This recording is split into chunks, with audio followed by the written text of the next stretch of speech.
concerned about what they should be doing in reaction to this public health issue. So we have with us Jonathan Lord from the Emergency Operations Center here in Flagler County, and Bob Snyder with the Department of Health. And we're just going to have a few, we're going to talk a little bit about what's going on and hopefully get you some information you can use. So first of all, Bob, what is the latest information on coronavirus for Flagler County? Sure. Oh, Amy, right now, we do not have any confirmed positive case of coronavirus in our county. There are 136 cases confirmed statewide in Florida. Just want to put that in perspective for everyone, as last Friday there were 54 cases of positive corona.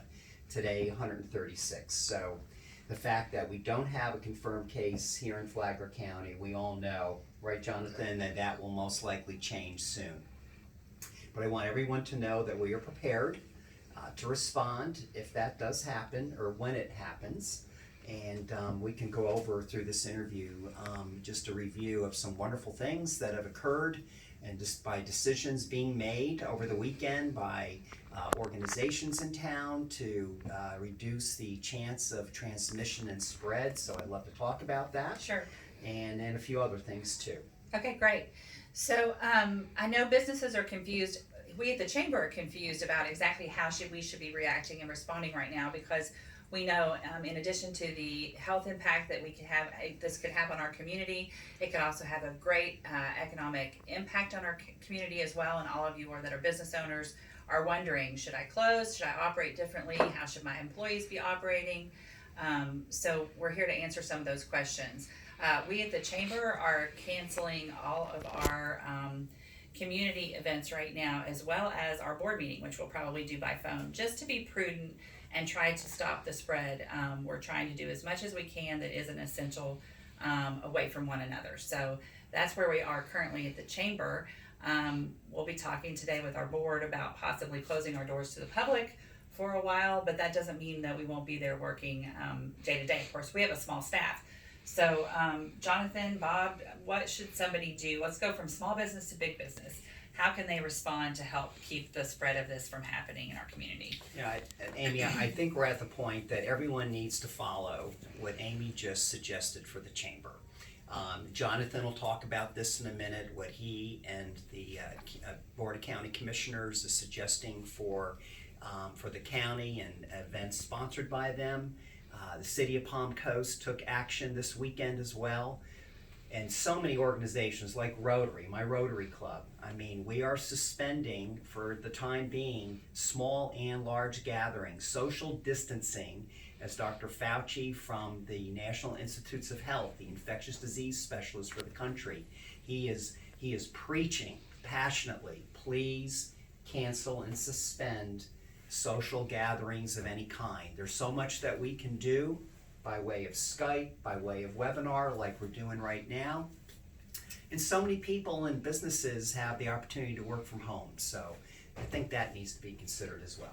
And I think building on that, specific to the business community, I think this now is an opportunity to take a look at your business model, especially if you're a retailer, and find ways of, if you're already seeing customer declines, which many businesses are, which is people are found doing the right thing and not coming out to restaurants as much, even though we're not banning that. But look at your business model. Instead of laying off staff, maybe you can turn some of those staff into delivery folks, and let them go drive around and deliver stuff at no cost to your clients. And the president, beginning of this weekend, mentioned the fact that there's going to be funds available to help cover things such as sick leave for those employers that don't have sick leave. We don't have information on that yet. Maybe weeks before we have that, but the president has made that commitment, and then it has to go through the typical federal bureaucratic process, and the funds have to get down to the state level, and then the state can distribute those funds. So that may be a little while away, but just know the president has made that commitment. So I'd rather not see any of our business close up shop, but maybe take this opportunity to take a look at your model and modify how you're doing services. The county is doing the exact same thing. Since the guidance is that any gathering of seniors not occur, because older Americans are more directly impacted by this, we have canceled all of those types of public gatherings. We're also canceling any gatherings of 50 or more people, and that number changes. The minute you all see this video, the number might be different, and the guidance might be different, but we're basically limiting all of our public gathering. It does not mean we're canceling the commission meeting, but we're gonna have messaging in place at the meeting and protections in place to make sure that people who who have to come to the meeting can come, and you can stay 6 feet away from somebody else, but we're also mentioning the fact that, hey, the commission's still gonna happen, we're still gonna carry on business. You can watch us on cable television, on Spectrum, which I believe is channel 492, as well as on our county's YouTube page, so you can still participate and see what your government is doing. You'll see signs at government buildings limiting access, saying if you have any of these symptoms or of this age group, you should not enter this building. And here's the number or the website to go to try to receive the service you want. So our goal is to do our best in providing government services to the public, but in a way that protects our employees as well as you all, the general public. So Amy, why is this important now? It's important now because 1.9 million test kits are going to be available to the nation by the end of this week. Wonderful. The government and federal and state, they've met with LabCorp and Quest Labs, the largest commercial labs in the country, to jump on board. Private labs as well. For example, Advent Health here in Palm Coast, their lab can do the testing for COVID-19. So when the more tests become available, and by the way, there'll be enough tests available to test 625,000 Floridians by the end of this week. So what happens is more people get tested, more people are going to be discovered as having COVID-19. Right. So we are going to see an increase. So all of this seems a bit extreme, but there is a precedent for some control of the spread of diseases in Florida that's worked well for us in the past. Is that true? Yeah, that's true, and that's why social distancing and what Jonathan and I and you just talked about is so important. You know, for example, the school system and extending their spring breaks. What a wonderful decision that was by the Director of Education for the state, Corcoran. Right. And but I want to also explain what's going to happen as more people get tested in Flagler County and the role that the Public Health Department will play in making sure the transmission is reduced.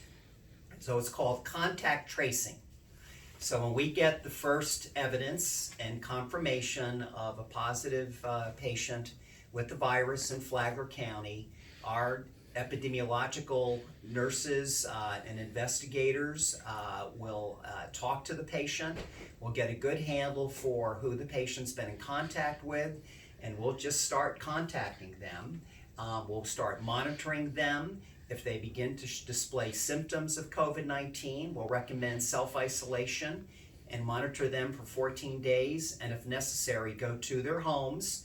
Just like you saw nurses on national TV at the city of New Rochelle last night, there was a team of 3 that went door to door to door. City of New Rochelle, that is a hot spot for COVID-19. Well, we'll do the same thing here.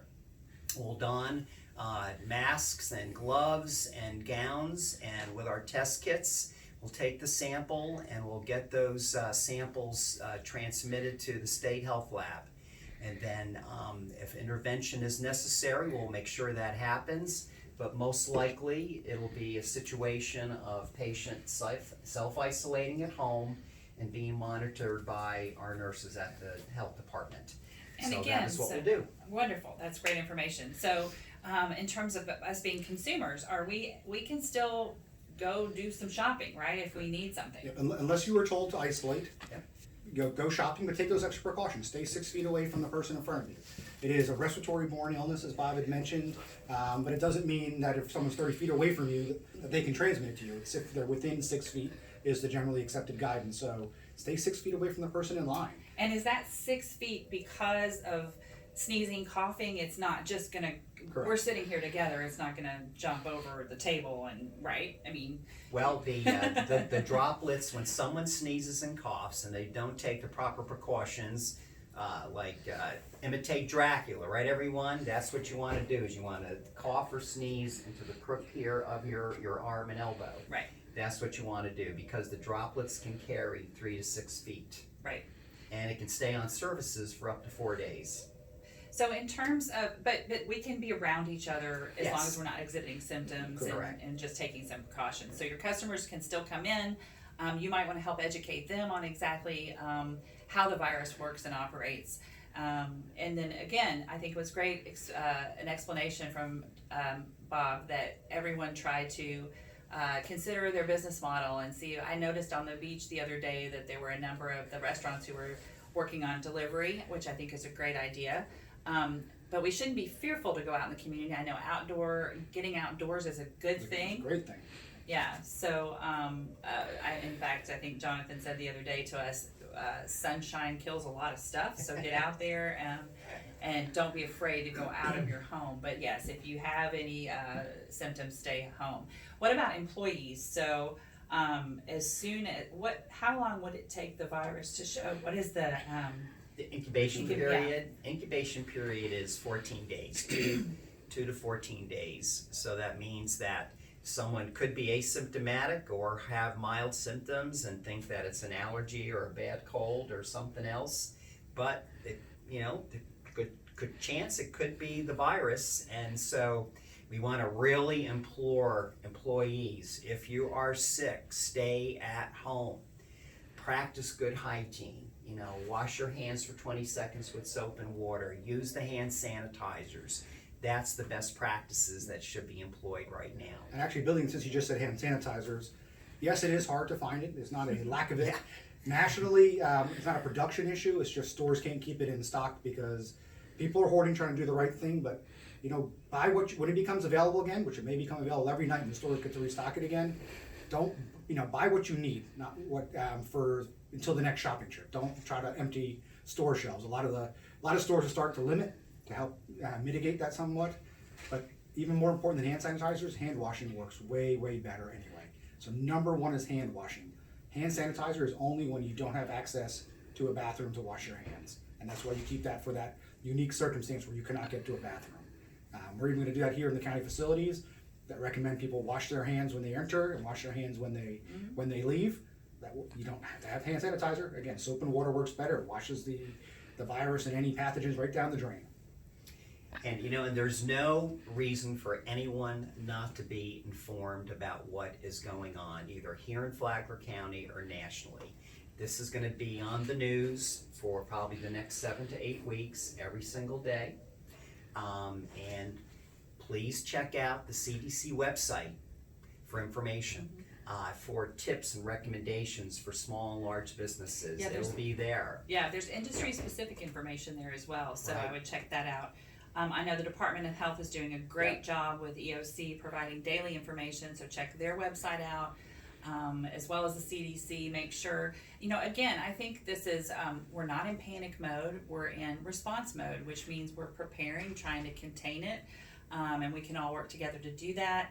I think as the more correct information we're sharing, the better we'll all be, and of course, do business as you can to help contain it, but certainly, no, we're not in panic mode at this point. And we really won't ever be, right? What's the extent of time period, though, that we're going to be watching this? Well, I was listening closely to the last couple of interviews with Dr. Fauci, the National Institute of Health's Director of Infectious Diseases, and he talks about well, we got to round off the mound. We have to stop the increase of transmission, and he uses his hands to describe it. And so the more that we can do as a nation to mitigate and contain now by social distancing and all the things we're talking about, we're going to be able to get that curve to be more like a mound as opposed to a steep incline.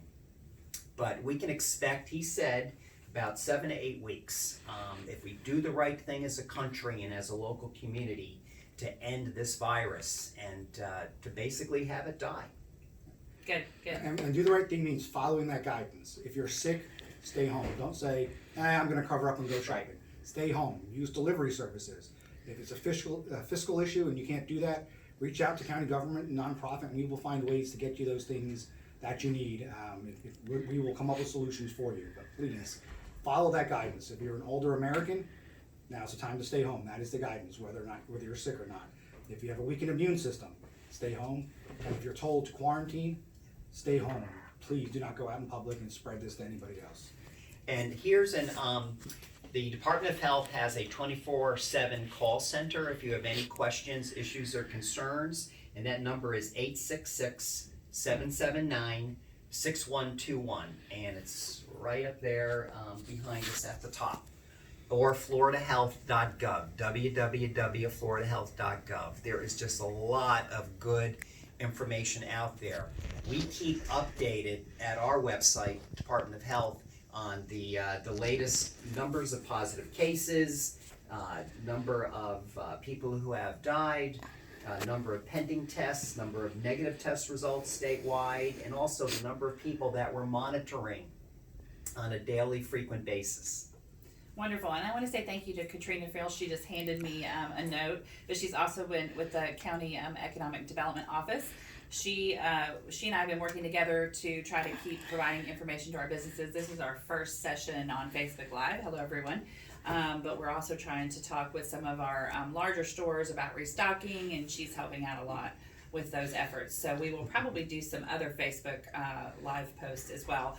But she handed me a resource for guidance to the business response guidance kit that's available from the CDC. So if you go to www.cdc.gov, you can find that there. And of course, you can call the chamber. We will be open.